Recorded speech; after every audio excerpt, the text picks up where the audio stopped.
we had a couple in our church that were a part of our leadership, and they totally they became disgruntled over misunderstanding in the church, and they kind of turned on us, and they started accusing us, and they started doing all these things. Happened in Peru too? Yeah, imagine that. That's crazy. Yeah. And as I told this story to other fellow pastors, I realized just the same thing. It's like, oh, we're not unique in that. Okay, and anyway, but then and it was hard, and they were previously we had considered them really close friends and all these things, and so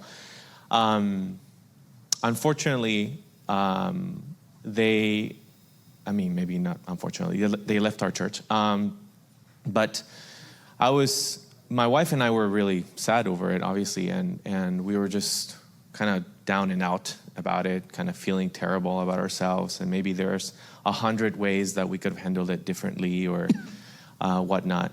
But I had a conversation with Richard about it, and he told me something that I will carry with me. And it was about our last conversation that we had with this couple. And I think that at least in that conversation, I think I did everything in my power to represent Christ well.